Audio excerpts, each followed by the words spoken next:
Bonjour à tous, c'est Quentin et bienvenue dans ce nouvel épisode de La Voix du Lion. Aujourd'hui, je voudrais vous poser la question suivante. Se définit-on par ses certitudes ? C'est une question assez particulière. Oui, une certitude, il va falloir définir ce que c'est quelque part. En tout cas, c'est ma manière de faire dans ce podcast. Je vais définir ce que c'est que la certitude. Et puis, aussi, la définition de soi. Alors, la définition de soi, c'est compliqué. J'en ai parlé un petit peu dans le podcast d'hier.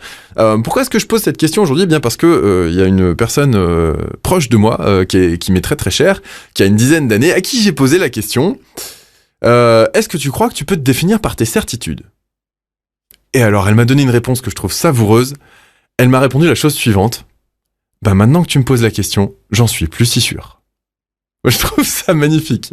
C'est extraordinaire comme réponse.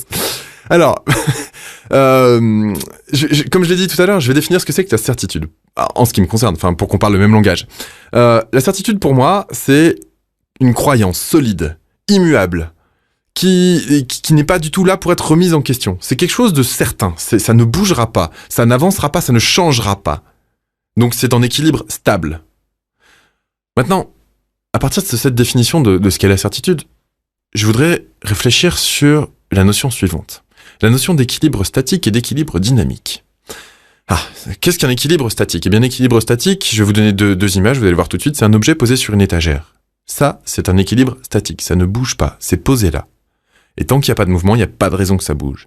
Et un équilibre dynamique, eh bien, c'est par exemple quand vous faites du vélo. Quand vous êtes sur un deux roues, si vous vous arrêtez, à moins d'avoir un équilibre fantastique, si vous vous arrêtez s'il n'y a plus de mouvement, eh bien, il y a de grandes chances que vous finissiez par tomber du vélo. Ou en tout cas que le vélo bascule. Donc voilà la différence entre un équilibre statique et un équilibre dynamique. On voit bien dans ces deux images que dans une image, il n'y a pas de mouvement, c'est statique, et dans une autre, il y a un mouvement, c'est dynamique. Dans quelles circonstances sommes-nous, nous, en équilibre statique et pleinement statique ? Eh bien, le seul moment, c'est dans la mort. Il n'y a que quand on est mort qu'on ne bouge plus, qu'on ne respire plus, qu'il n'y a pas un équilibre dynamique autour d'une position d'équilibre. On est mort et on ne bouge plus.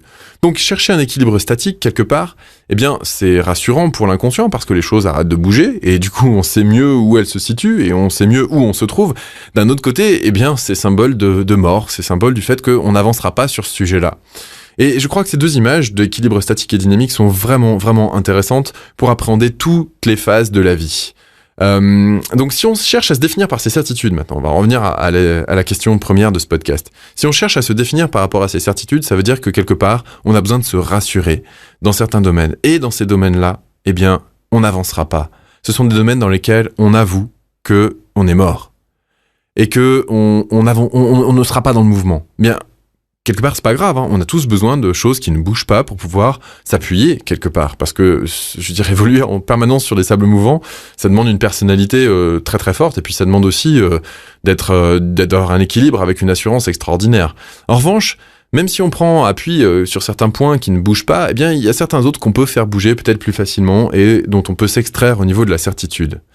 On n'a pas besoin de se rassurer au niveau de l'inconscient de partout. Et là, il n'y a pas de jugement en ce qui me concerne. Il y a des gens qui vont être capables de bouger dans des tas de domaines, et il y a des gens qui vont avoir du mal à bouger dans beaucoup de domaines et qui vont pouvoir faire un tout petit mouvement.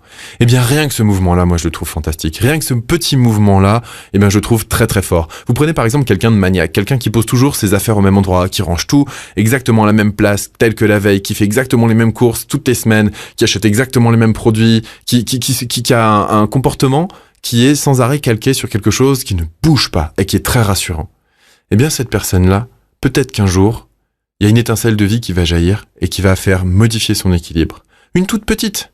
Je ne sais pas, par exemple, un animal domestique qui arrive chez lui et qui réussit à l'émouvoir, et il fait que il va l'accepter. Et donc, il va y avoir une interaction qui va se faire, etc., etc. On peut tout imaginer par rapport à ce scénario-là, mais à un moment donné ou à un autre, la vie est présente parce qu'elle est en nous et elle va s'imposer à nous. Et je suis persuadé que, à force de vouloir rechercher des équilibres statiques, eh bien, on en perd notre propre dynamisme. Voilà. Donc, est-ce qu'on se définit par rapport à ces certitudes ? Je suis pas certain que ce soit vraiment une manière de se définir, en tout cas, c'en est une, mais on peut aussi se définir par rapport à ses incertitudes, par rapport à sa capacité de se mettre en mouvement, par rapport à sa capacité à se mettre en déséquilibre. Et finalement, je crois que ce qui nous définit, c'est la complémentarité des deux. Alors, je sais pas ce que vous en pensez, je vous laisse à vos réactions en dessous de ce podcast, et je vous dis à demain. Salut!